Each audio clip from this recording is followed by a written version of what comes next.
오늘 우리가 은혜 나눌 말씀의 제목은 여호와께서 구하시는 것은 오늘 봉독하신 오늘 말씀은 미가서 6장 6절에서 8절이죠. 근데 오늘 그 8절 말씀에 여호와께서 내게 구하시는 것은 이렇게 정확히 얘기를 합니다. 사람아, 주께서 선한 것이 무엇임을 내게 보이셨나니 여호와께서 내게 구하시는 것은, 그러면서 뒤에 답을 얘기를 하죠. 그리고 앞에서는 쭉 얘기를 해요. 이스라엘 사람들이 예물을 드리면서, 하나님한테 예물을 드리면서 그들이 어떤 모습을 보였는지 그런 상황이 나옵니다. 그래서 우리는 종종요 어떤 특혜를 기대하며 영향력 있는 존재에게 그 선물이나 뇌물을 전합니다. 아마 그 가장 부패한 사회가 이렇게 뇌물을 줬을 때 가장 빠른 응답이 오죠. 아마 싱가포르 같은 데는 지금 공무원들이요 그 뇌물을 전하다가 걸리면요 바로 해임해요. 우리나라도 아직도 그렇게 깨끗하지는 못한 편인데, 아마 그 뇌물을 줘서도 그게 자기 목표하는 것이 잘 이루어지지 않는다. 이것은 상당히 깨끗한 그런 사회고 어떻게 보면 깨끗한 나라입니다. 오랜 인간사의 경험에서 바라보는 그런 그 목표 달성의 결정적인 요인은 선물이나 뇌물의 크기에 달려 있다는 그런 인식이 상식처럼 이 당시에는 퍼져 있었습니다. 그래서 이런 청탁 본능은요 종교 전통에도 깊이 뿌리 박히게 되었습니다. 전능한 힘을 가진 신에게 호화로운 신전을 지어드리고 또 값진 헌물을 드리는 풍습이 그렇습니다. 전능한 힘을 가진 이에게, 그죠? 내가 헌물을 드린다. 그러면요 바라는 것이 있는 거죠. 내가 이 헌물을 드렸기 때문에 거기에 대한 그 대가를 바라는 거, 그죠? 과거에 이스라엘도요 훌륭한 성전을 지어서 하나님께 봉헌하고 매일 번제를 드리면서 제물을 아낌없이 드렸습니다. 오늘 본문 6절 7절에 보면요 최고 제물로 여기는 것이 있어요. 이스라엘 사람들이 자기 맏아들을 드리는 거예요. 맏아들. 이거는 가나안의 그 당시에 풍습이었는데, 이 가나안 땅에 들어와서 사는 이스라엘 민족들도 이걸 따라서 하나님이 기뻐하시는 최고의 선물은 맏아들이다. 그 다음에 또 그 자기 자식들을 드리는 거예요. 그 다음에 짐승도 드리죠. 그죠? 1년 된 송아지. 그 다음에 순양을 제단해서 불살랐고, 또 이스라엘은 그 제물의 향과 풍성한 기름을 하나님께서 기뻐하신다고 믿었습니다. 사실은요 재물이 있는 곳에 마음이 있죠. 우리 보물이 있는 곳에, 우리 돈이 있는 곳에 마음이 있어요. 그래서 하나님한테 내가 돈을 드린다는 건 뭔가요? 재물을 드린다는 건 뭔가요? 내가 하나님한테 헌신한다는 말이에요. 내 것을 포기하고 내가 이렇습니다, 이런 걸 보여드리는 건데, 사실은 너무 어떻게 보면은 이 당시에 이스라엘 민족들은 형식적인 것에 치우친 거죠. 이사야 선지자도 이렇게 얘기했어요. 하나님께서 순양의 번제와 살찐 짐승의 기름과 수송아지의 피를 싫어하시고 제물과 분향을 가증하게 여기시며 성회와 절기로 모이는 것을 견디지 못하신다고 선포합니다. 그러면은 하나님께서는 하나님한테 우리가 제물도 드리지 말고 제사도 드리지 말라는 것인가요? 그건 아니에요. 제물 드리고 제사를 드리는데 형식적인 거는 열심히 하지만 실제 마음은 그렇지 않은 거예요. 그죠? 마음은 나쁜 말로 콩과새가 있는 거죠. 콩과새. 그래서 우리가 이사야 선지자처럼 미가 선지자 역시 오늘 바른 생활이 없는 그 물질 봉쇄를 하는 이스라엘의 잘못된 신앙을 지적을 합니다. 특권 의식을 가진 개인이나 공동체가 특혜를 바라는 청탁의 의미로 바치는 봉헌과 기도를 가차없이 물리치시는 하나님은 우리에게 예물만이 아니라 바른 신앙 생활을 요구하십니다. 하나님이 이스라엘에게 요구하시는 건요, 의식적인 행위가 아니라 마음을 드리는 헌신입니다. 우리 개혁교회, 지금 프로테스탄트가 캐톨릭으로부터 이렇게 우리 개혁을 하는 거는 뭔가요? 캐톨릭은 아직도 형식적인 것에 많이 매여 있어요. 우리 예전 색깔 이런 것도 뭐 그런 얘기를 수도 있지만, 우리 지금 개신교회, 개혁교회는요, 예배당에 그 그림이나 성화 이런 게 거의 없어요. 근데 보면은 성당에는 아직도 성화가 잔뜩 있고, 그 다음에 모든 예배도 거의 형식적인 그 형식을 떼고 있죠. 절차가 있고 아주 근데 요즘 우리 개혁교회들은요, 많이 이 형식을 허물었어요.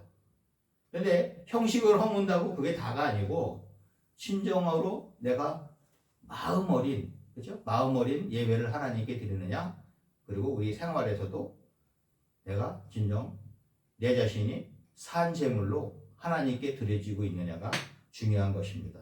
그러면 여호와께서 우리에게 구하시는 바른 신앙의 모습은 무엇입니까? 첫째로 오직 정의를 행하는 것입니다. To act justly, 정의를 행하는 것. 지금은요, 요즘 우리가 정치를 보든지 주의를 보면요, 정의가 실종이 돼 있죠, 그죠? 그냥 근거도 없는 얘기도 막 하고, 상대방은 자살을 하고 막 힘드는데도 아니면 말고, 이거 하나님이 엄청나게 싫어하시는 거예요. 그리고 종교인들까지 나와서도 아무 생각 없이 얘기를 해요. 하나님 믿는 사람들은요, 정의로워야 돼요. 옳은 건 옳고 그른 건 그르다고 얘기해야 돼요.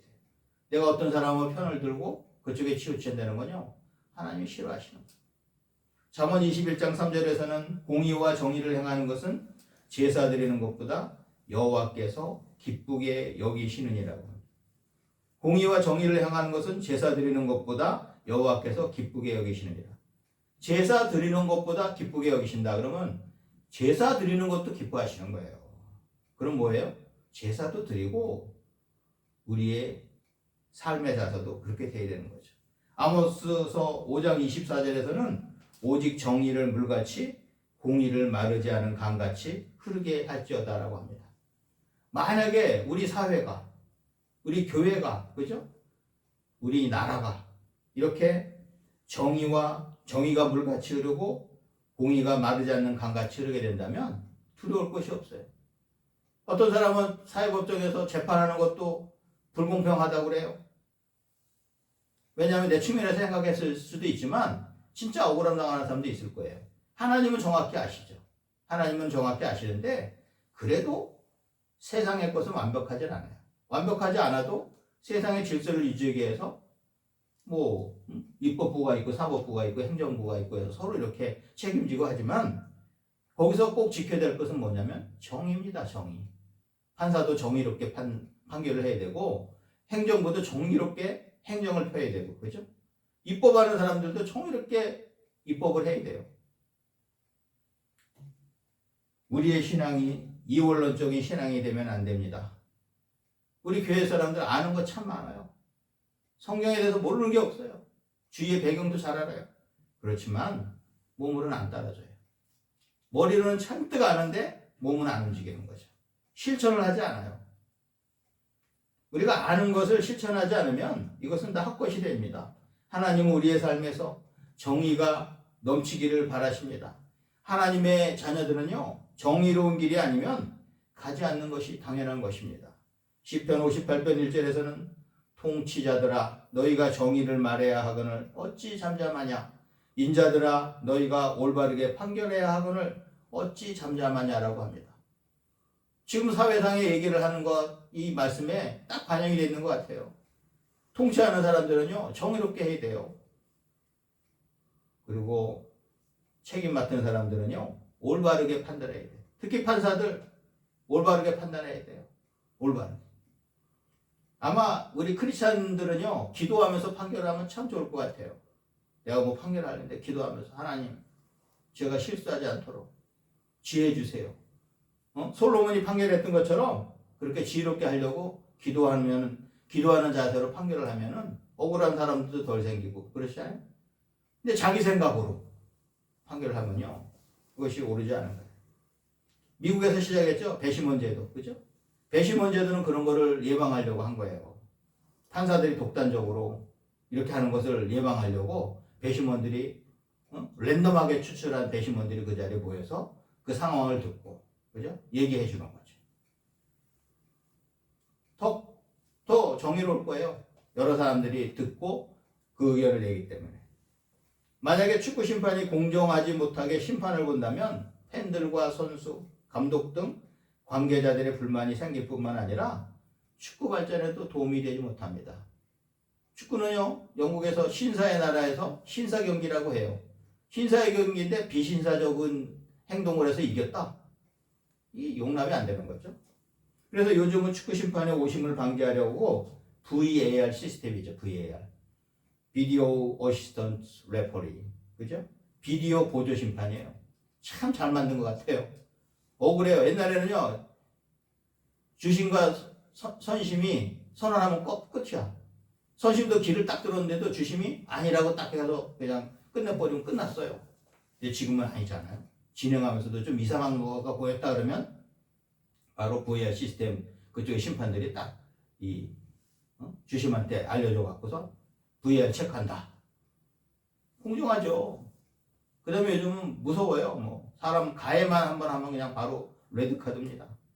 옛날에는 그 레드카드를 제대로 안 주니까요, 아주 유능한 선수들이요, 상대방 선수가 가격하는 거로 인해서 선수 생활을 그만둔 사람이 있어요.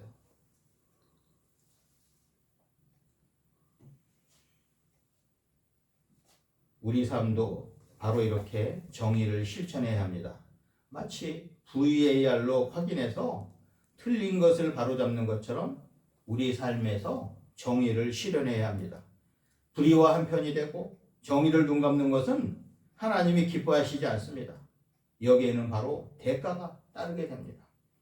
정의는요, 의로운 삶을 말할 뿐만 아니라 사회적으로 모든 사람에 대해 공평하게 대하는 것을 의미합니다. 우리는 부자나 가난한 자나, 그죠? 귀한 자리에 있는 사람이나 자기가 생각하면서 천한 자리에 있다고 생각하는 사람이나 공평하게 대해야 됩니다. 어떤 사람은요, 너무 사람을 보고 자기 행동을 결정을 해요. 참 치사한 거죠. 하나 보고도 공평하게.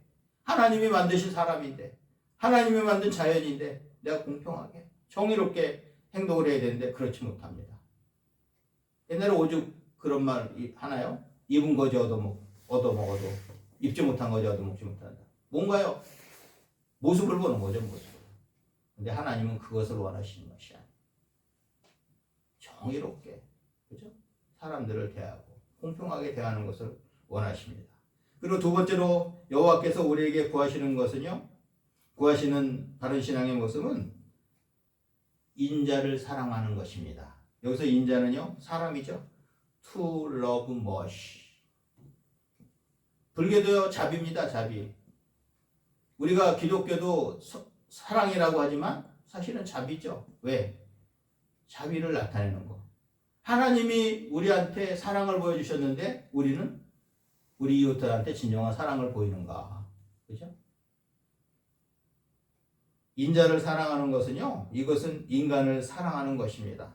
이 사랑하는 것에 해당하는 원어 히브리어에는요, 헤세드라고 표현했는데 이 헤세드는요, 하나님의 사랑을 말해요. 하나님의 속성이 뭐죠? 하나님의 속성은 사랑이죠. 그죠? 거룩도 있고, 하지만 하나님의 속성은 사랑입니다. 참, 인간처럼 말도 안 듣고, 뺀질뺀질하고, 그런 것도 사랑하시는 것이 바로 하나님이십니다. 우리 인간은 그렇지 못하죠. 나한테 좋지 않게 대하는 사람은 보복을 하려고 그러고. 지금 세상에서 나는 전쟁이 뭔가요? 인간의 욕심 때문에. 그 다음에 내가 보복을 하려고. 이러다가 전쟁이 생기는 거예요. 이 헤세드는요, 하나님의 속성이면서도 동시에 언약의 기본적인 원리입니다. 하나님이 우리에게 보여주신 사랑을 우리가 실천을 하면은 거기에 맞는 또 우리가 사랑을 받게 되고 또 상도 받게 되는 것이죠. 눈에 보이는 사람을 사랑하지 않으면서 하나님을 사랑한다는 것은 어불성설입니다. 틀린 말이에요. 내가 눈에 보이는 사람도 이웃도 사랑하지 않으면서 하나님을 사랑한다? 제가 그런 표현 자주 합니다. 하나님 믿는 사람들이 교회 가서 방언을 하고 뭐 진짜 세상 나쁜 말로 별 지랄을 다 해도 밖에 나가서는 그렇지 못해요. 밖에 나가서는 진짜 말 그대로 쪼다같이 사는 거예요. 쪼다같이. 하나님 믿는 사람들이 그렇게 살아야 되나요? 밖에 나가서 더 활기를 쳐야 됩니다. 내가 하나님의 자녀인데, 전지전능하신 하나님이 함께 하시는 자녀인데 내가 그렇게 살아야 되나? 그죠? 내가 주님을 증거하는 삶, 주님의 자녀로서의 삶, 빛과 소금 된 집 문을 타는 삶, 얼마나 멋진 삶을 살 수가 있는데 우리는 나밖에 안 보기 때문에 옆에서 굶어 죽고 옆에서 어려움을 당하고 이웃이 어려움 당하고 있어도 보지도 않고 나만 배부르면 되고 나만 생각하고 살기 때문에 그렇게 되는 것이죠. 인자를 사랑하는 것은 바로 인간을 사랑하는 것입니다.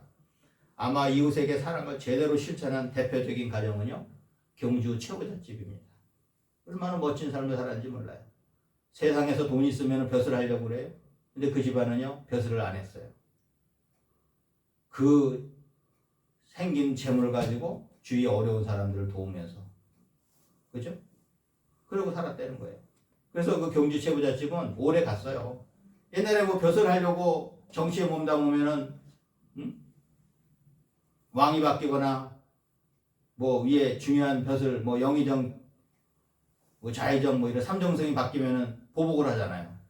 그래서 그 집안이 오래 가지 않는데 경주 최고잣집은 그래서 벼슬을 안 한 거예요. 지금도 많은 사람들이 그래요. 돈이 있으면은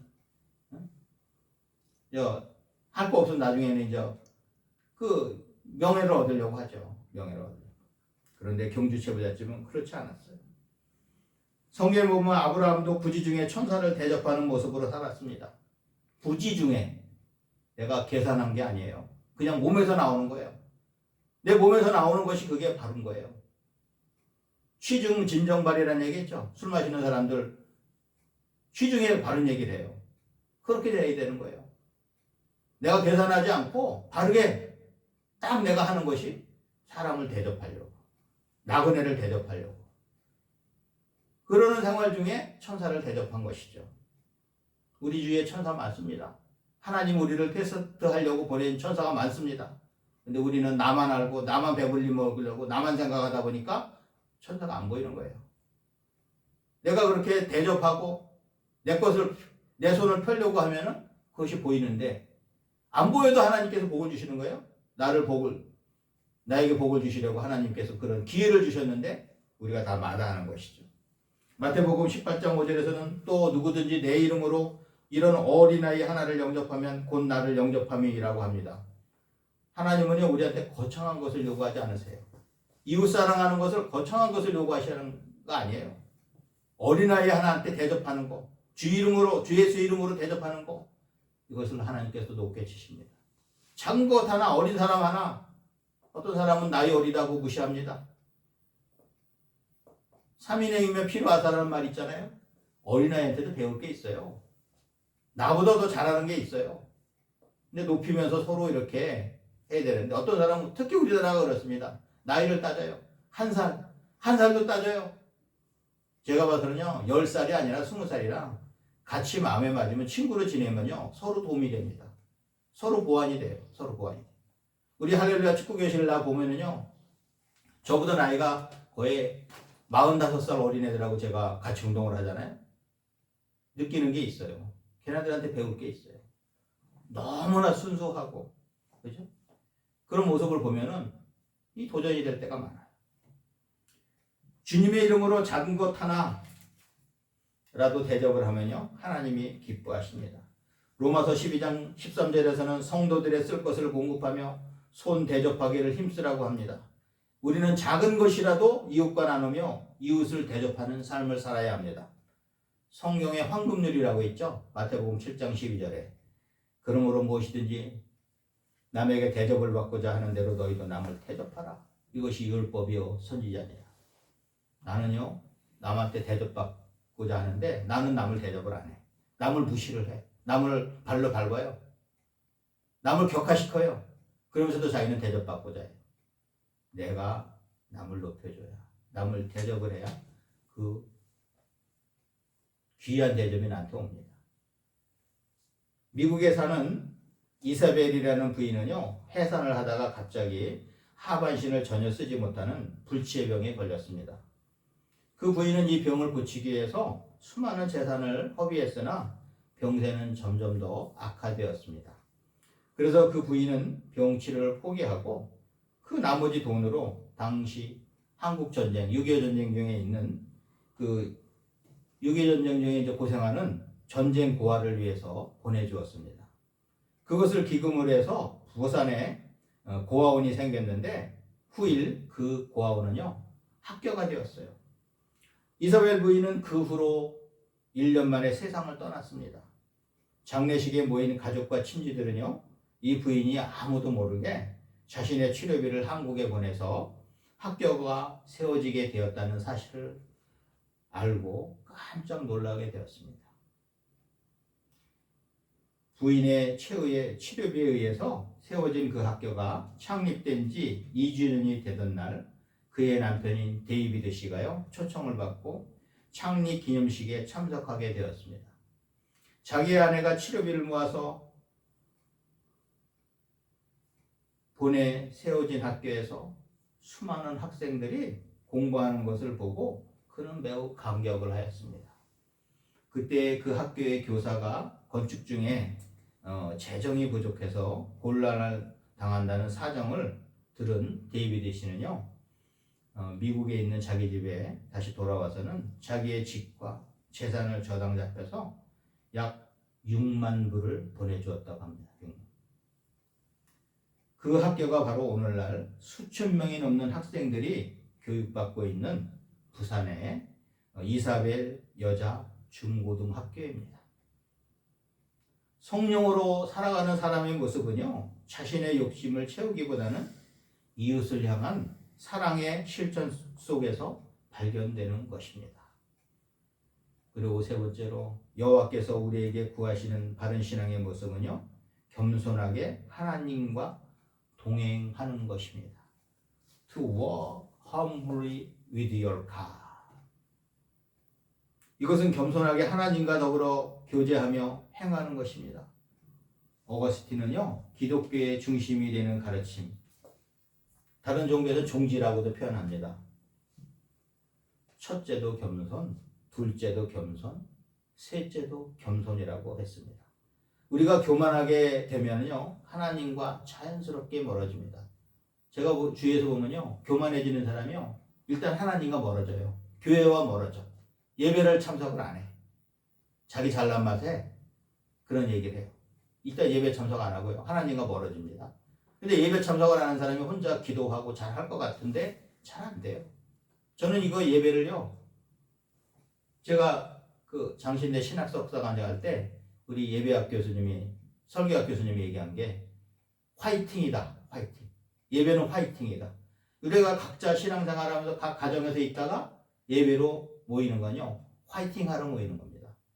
화이팅 하고 다시 흩어져서 또 주님을 증거하는 삶을 각자 살다가 또 모여서 화이팅 하는 거. 이 화이팅 하는 것이 예배거든요. 그래서 중요한 건데 이제 빠지게 되죠. 제일 그래, 자기가 약해지는, 하나님과 멀어지면서 약해지는 것이 바로 교만함. 신앙적으로 교만해. 예수님께서 탄생하신 베들레헴에 가면요, 콘스탄틴 대제 때 어머니 마리아를 기념하여서 말구유 자리에 세운 기념 예배당이 있습니다. 요사이도 성지를 순례하는 사람들은 의뢰의 그 예배당에 한번 들어가 봅니다. 저도 저번에 영상으로 한번 봤어요. 그런데 이상한 것은 기념 예배당은요, 그 안에 들어가면 꽤 넓어요. 큰데 출입구는 하나뿐이에요. 근데 그것도 좁고 낮아요. 들어갈 때 어떻게 들어가야 되나요? 숙이고 겸손한 자세로. 예수님을 만나라는 사람은요, 겸손해야 한다는 것을 말하고 있습니다. 잠언 18장 12절에서는 사람의 마음의 교만은 멸망의 선봉이요 겸손은 존귀의 길잡이니라고 합니다. 또한 잠언 29장 23절에서는 사람이 교만하면 낮아지게 되겠고 사람이 겸손하면 영예를 얻으리라고 합니다. 그리고 빌립보서 2장 3절에서는 아무 일에든지 다툼이나 허영으로 하지 말고 오직 겸손한 마음으로 각각 자기보다 남을 낮게 여기고라고 합니다. 사람이 교만하면요 멸망하는 길을 가는 것이고 자기를 낮추는 길을 가게 되는 것입니다. 반면에 겸손함은요 자기 자신이 존귀하게 되고 또 영예를 얻습니다. 우리는 겸손한 마음으로 나보다 상대편 남을 낮게 여기는 자세를 가져야 합니다. 이런 겸손한 자세로 하나님과 동행하게 되면 이 세상에서 부러울 것이 없습니다. 세상에는 여러 사람이 있는데 뛰는 사람 위에는요 나는 사람이 있죠, 그죠? 근데 저는 나는 사람 위가 있어요. 뭔가요? 붙어 다니는 사람이에요. 나는 사람 위에 붙어 다니는 사람. 우리는요 하나님께 붙어 다니는 사람이 되어야 합니다. 이것이 바로 하나님과 동행하는 사람입니다. 우리 할렐루야 축구성교회 가족은요 하나님께 드리는 예물과 헌신도 중요하지만 각자의 삶에서 정의를 행하며 사람들을 사랑하고 겸손하게 하나님과 동행하시기를 주님의 이름으로 축원합니다.